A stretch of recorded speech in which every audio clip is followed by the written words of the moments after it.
Впервые представитель Коми получает главную национальную медицинскую премию страны. Роман Галимов, представитель нашего Роспотребнадзора, удостоен звания лучшего медицинского работника. Награду он получил в номинации, которая присуждается врачам, цитата, «оказывающим помощь во время войн, террористических актов, стихийных бедствий и катастроф». Боевой нынешнюю ситуацию с коронавирусом называет и сам Галимов. Роман Истомин разговорил нашего героя на рабочем месте. Выехать на интервью сюда, в студию, у наших санитарных врачей сейчас просто нет возможности. Здравствуйте, Роман Рафаилович. Мы встречаемся без рукопожатия в выходной день, 24 июня. Буквально отвлекаем вас от рабочего конвейера. Вообще, у человека вашего ранга сейчас, в столь насыщенный период, появляется свободная минутка, чтобы было что-то наличное? К сожалению, если она и есть, то ее очень мало. Потому что в основном мы каждый день находимся на работе. Кто-то из специалистов всегда есть на работе. Вот с какого периода это все началось? Все это началось с февраля этого года, когда были первая информация о вывозе наших туристов из Китайской Народной Республики. Началось отслеживание, кто куда прибывает, передача этой информации с пунктов пропуска в управление Роспотребнадзора по субъектам, организация медицинского наблюдения за теми лицами, кто прибывал. Скажите, вот прежде в таком режиме вашему ведомству приходилось работать? Практически нет. Мы так работаем исключительно, когда есть осложнение эпидситуации, то есть когда вспышка. Тогда действительно и выходных может не быть, и рабочий день может длиться значительно больше 8 часов. Но чтобы это продолжалось так, промежуток времени, такого не было. Вот и я хотел бы от нашего коллектива поздравить вас, что ваши заслуги были отмечены на столь высоком уровне. Премия «Призвание», специальная номинация, которая называется довольно-таки в наше мирное время жестко.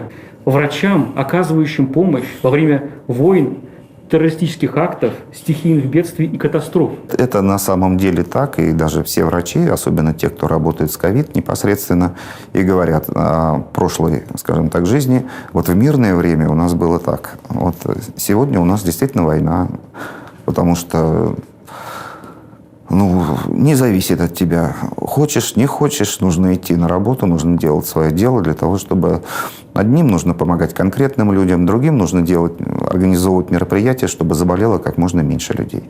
Что мы сейчас делаем правильно, а что неправильно как население? Первое, мы рано успокоились. Мы перестали носить маски, особенно в общественных местах. И это сразу чувствуется по количеству зарегистрированных случаев. Если в городе Сыктывкаре до этого была более-менее, скажем так, ситуация успокоилась, то сегодня мы видим опять рост заболеваемости. Небольшой, но он все-таки есть. По статистике Управления Роспотребнадзора по республике у нас фиксируется как такое положительное явление, то, что доля тяжелых форм снижается, но в качестве негативного растет доля зараженных ковидом детей. Мы стали выявлять на ранних стадиях. Если раньше, ни для кого не секрет, были большие проблемы с лабораторной диагностикой, то есть анализы делались несколько дней, то сейчас лаборатория Центра гигиены и эпидемиологии, которая является референс-лабораторией на территории Республики Коми, производит исследования в течение суток. Почему каждый день цифра зараженных меняется? От 115 до, может быть, 80 упадет, и вот мы скачем примерно в каком-то таком коридоре. Все дело в том, что это зависит от работы, прежде всего, лаборатории, регистрации очагов. Мы сегодня знаем что у нас в основном заболеваемость регистрируется в наших северных городах, в Усинске и в Воркуте. Это два совершенно, вроде бы одно заболевание, но два совершенно разных города, и тип развития заболевания у них абсолютно разные. Воркута – это все-таки моногород, это шахтеры и их семьи. И сначала заболели шахтеры, принесли это в семьи. К сожалению, я вижу что, в частности, в том числе и по Воркуте, что вопросы о самоизоляции, то есть о необходимости соблюдения того же самого масочного режима все-таки не на должном уровне. Ваша коллега, федеральный шеф Анна Попова, руководитель Роспотребнадзора, после того, как начался процесс снятия ограничений, допустил такой комментарий, что, цитата, «это то, что нас обнадеживает, но не вселяет абсолютную уверенность, что мы достигли какого-то уровня, с которого можем спускаться только вниз, и он не изменится и не пойдет по направлению вверх». То есть речь идет о том, что мы дали населению какую-то передышку между ограничениями. То есть есть шанс, что мы вернемся к тому, что вот эти жесткие меры вернутся. Вы знаете, ведь заболевание не зря называется новая коронавирусная инфекция. По сути своей, все врачи понимают, что это ОРЗ, то есть острое респираторное заболевание.